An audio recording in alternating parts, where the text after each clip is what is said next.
வணக்கம் and welcome to the show interesting info. August 11 இன்னைக்கு world steel pan டே அப்படின்னு சொல்லிட்டு ஒரு டே. இது வந்து ஸ்டீல் பேன் அப்படின்றது ஒரு இசைக்கருவி. ட்ரினிடாட் டொபாகோவில் இதை செலிப்ரேட் பண்ணுறதுக்கான காரணம் இது அங்கே தான் முறையாக உருவாச்சு. இதுக்கு பின்னாடி சுவாரஸ்யமான ஒரு வரலாறு இருக்குது. 1880 ஆப்பிரிக்காவிலேருந்து அடிமைகளை கொண்டு வந்து இந்த ட்ரினிடாட் டொபாகோலாம் பார்த்தீங்கன்னா வேலைக்காக வச்சுருந்தாங்க. அப்படி அவங்களுக்கு நிறைய கட்டுப்பாடுகள் விதிமுறைகள்லாம் இருக்க ஒரு கட்டத்துக்கு அப்புறம் 1881 1884 பார்த்தீங்கன்னா அந்த அடிமைத்தனன்றது ஒழிக்கப்பட்ட அந்த காலகட்டத்தில் இவங்க என்ன பண்ணியிருக்காங்க, இந்த கார்னிவல் ஃபெஸ்டிவல்னு சொல்லிட்டு அந்த நிகழ்வுகள்லாம் அவங்களுக்கும் தனித்துவமான இசைக்கருவிகள்லாம் இருக்கும் தெரியுங்களா, அவங்க நாட்டில் இருந்திருக்கும்ல, அதை அப்படியே இங்கே வாசிக்கிறது அப்படின்ற பழக்கமாக வச்சுருந்தாங்க.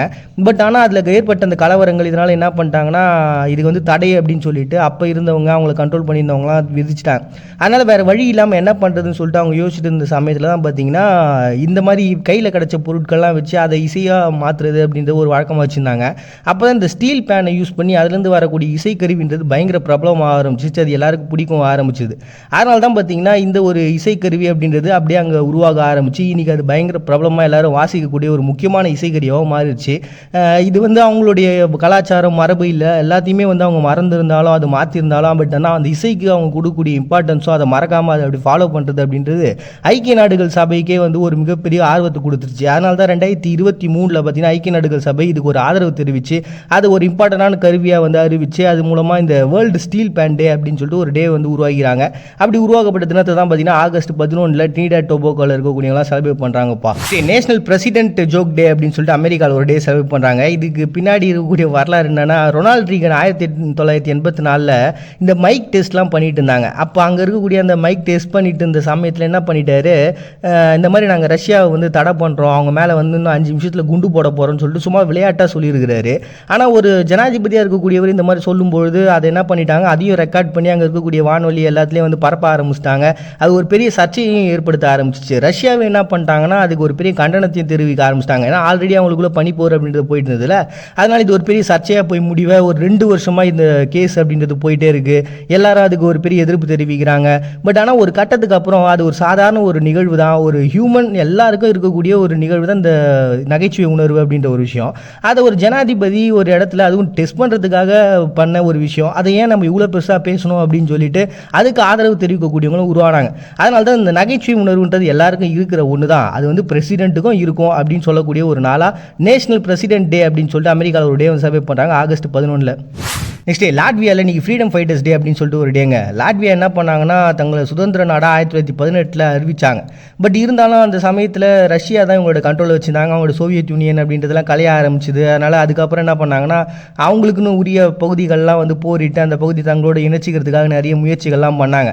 ஆனால் இதுக்கு வந்து எஸ்டோனியா, போலாந்து, லிதுவேனியா இந்த மாதிரியான பல பகுதிகள் இந்த லாட்வியாவுக்கு சப்போர்ட் பண்ண அவங்களுக்குன்னு சொல்லிட்டு தனியாக ஒரு சுதந்திரன்றது உருவாயிடுச்சு. ரீகா ஒப்பந்தத்தின் மூலமாக அந்த போர்கள்ன்றது முடிவுக்கும் வந்துச்சு. ஆனாலும் இதில் போர்களில் கிட்டத்தட்ட 3000 பேர் லாட்வியாவில் இறந்து போயிருந்தாங்க. அவங்களாம் நினைவு கூறணும், அந்த ஃபைட்டர்ஸ்னால தானே இன்றைக்கி நம்மளுடைய நாடு வந்து சுதந்திரமாக இருக்குது அப்படின்னு சொல்லிட்டு லாட்வியாவில் ஃப்ரீடம் ஃபைட்டர்ஸ் டே அப்படின்னு சொல்லிட்டு அந்த ரீகா ஒப்பந்தம் போடப்பட்ட நாளை குறிப்பிட்டு இன்றைக்கி செலிப்ரேட் பண்ணுறாங்க ஆகஸ்ட் 11. நெக்ஸ்ட் ஹிப்ஹப் டே அப்படின்னு சொல்லிட்டு ஒரு டே வந்து யுனைடெட் ஸ்டேட்டில் செலிப்ரேட் பண்ணுறாங்கப்பா. ஹிப்ஹப் அப்படின்றது நம்ம எல்லாருக்கும் தெரிஞ்ச ஒரு பெரிய ஒரு கலை தான். இன்றைக்கி பயங்கர ஃபேமஸாக எல்லா நாடுகளில் இருக்கக்கூடிய இந்த கலை 1970 ஃபேங்க்ஸ் பேரோ அப்படின்ற ஒரு பகுதிகளில் ஆரம்பத்தில் இருந்துச்சு அப்படின்னு சொல்லிட்டு வரலாற்று குறிப்புகளை சொல்கிறாங்க. அதுலேயும் 1973 ஜமைக்கா அமெரிக்கராக இருந்த டிஜே கூல் ஹர்க் அப்படின்ற பர்சன் தான் ஃபஸ்ட் டைம் என்ன பண்ணியிருக்காரு, தன்னுடைய தங்கச்சியை ஸ்கூலில் சேர்க்கறதுக்காக அவங்களுக்கு ட்ரெஸ் வாங்குறதுக்காக பைசா தேவைன்னு சொல்லிட்டு ஒரு 2 விதமான டேப் ரெக்கார்டரை வச்சு அது மூலமாக இசைகளை காமிச்சு அது மூலமாக அதை பைசாவை கலெக்ட் பண்ண ட்ரை பண்ணியிருந்திருக்காரு. அப்போ அந்த டேப் ரெக்கார்டெலாம் மாற்றும்போது ஒரு சின்ன கேப் கிடைக்கல. அந்த கேப்பில் என்ன பண்ணியிருக்காருன்னா இவராக அந்த ஹிப்ஹப் பாட ஆரம்பிச்சிருக்காரு. ஸோ இதனால் பார்த்தீங்கன்னா அதில் ஈர்க்கப்பட்டு அது பயங்கர சூப்பராக இருந்ததுனால அவங்களுடைய நிலைமைகளையும் அவங்களுடைய கஷ்டத்தையும் அவங்களுடைய உரிமைகளையும் கேட்கக்கூடிய ஒரு சமயத்துலலாம் இந்த ரேப் பாடுறது, இந்த ஹிப்ஹப் பாடுறது அப்படின்றது ஒரு முக்கியமான ஒன்றா மாறிச்சு. இதனால் ரேப்பர்ஸ் டிலைட் அப்படின்னு சொல்லிட்டு 1979 ஒரு தனி குழுக்கள்லாம் உருவாக்கி அதை வந்து ரெக்கார்ட் பண்ணவும் ஆரம்பித்தாங்க. அதுக்கப்புறம் கிங் டீம் அப்படின்ற ஒருத்தவங்களும் பார்த்தீங்கன்னா முறையாக ரெக்கார்ட் பண்ணி வெளியிட்டாங்க. ஏன்னா அவங்க இருக்கக்கூடிய இடத்துல இந்த ரெக்கார்ட் பண்ணுறது அப்படின்றதே ஒரு சாத்தியமில்லாத ஒரு விஷயமா இருந்திருக்கு. ஸோ இதுக்குன்னு ஒரு தனி இசைக்குழுவாக உருவாக்கி முறையாக ரெக்கார்ட் பண்ணி வெளியிட்ட ஒரு விஷயமாக தான் பார்த்தீங்கன்னா இந்த ரேப்பர்ஸ் டிலைட் அப்படின்ற ஒரு இசையும் இந்த ஹிப்ஹப்பும் வந்து வெளியில் வந்துச்சு. முதல் முறையாக இந்த பர்சன் அந்த ஹிப்ஹாப் உருவான அந்த ஒரு நாளையும் அந்த மாதிரி நிகழ்வு நடந்த அந்த ஸ்கூலுக்கு தன்னுடைய தங்கச்சி படிக்க வைக்கிறதுக்காக பைசா கலெக்ட் பண்ணார்ல, அந்த நாளை சூஸ் பண்ணி தான் பார்த்தீங்கன்னா அதனுடைய பர்த்டேவாக பார்க்குறாங்க. அதை வந்து ஹிப்ஹாப் டே அப்படின்னு சொல்லிட்டு இன்றைக்கி யுனைடெட் ஸ்டேட்ஸ் செலிப்ரேட் பண்ணுறாங்க ஆகஸ்ட் 11. நெக்ஸ்ட் துர்க்மெனிஸ்தானில் இன்றைக்கி மெலான் டே அப்படின்னு சொல்லிட்டு ஒரு டேங்க. இந்த டே உருவானதுக்கு ஜனாதிபதி சபர் மொரோட் நியாசோவ் அப்படின்ற ஒரு பர்சன் தான் காரணம்.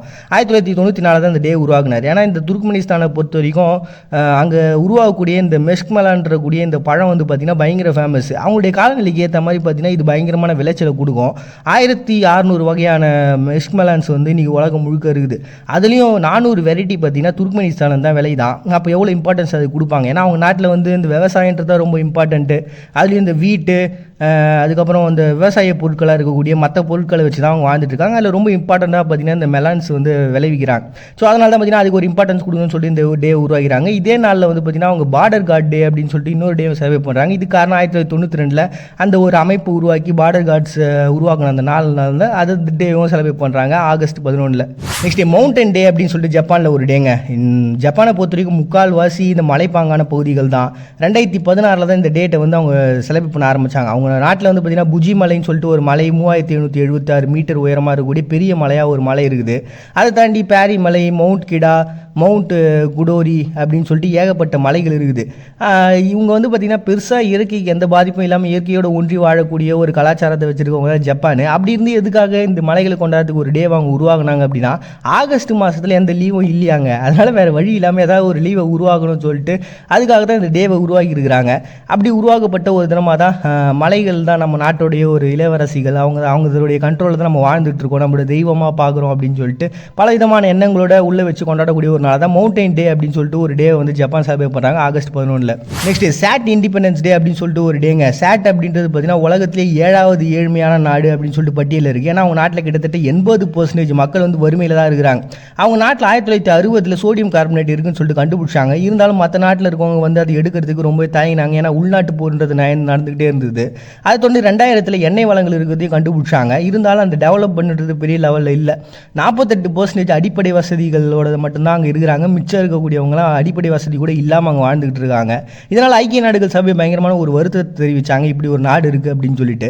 இதனால் இந்த மாற்றங்கள்லாம் கொண்டு வந்தாகணும் அப்படின்ற ஒரு காரணம் ஒரு பக்கம் இருந்தாலும் இவங்க நாட்டை பொறுத்த வரைக்கும் 1960 ஃப்ரான்ஸுக்கிட்டேருந்து ஒரு விடுதலைன்றது முழுமையாக கிடச்சிது.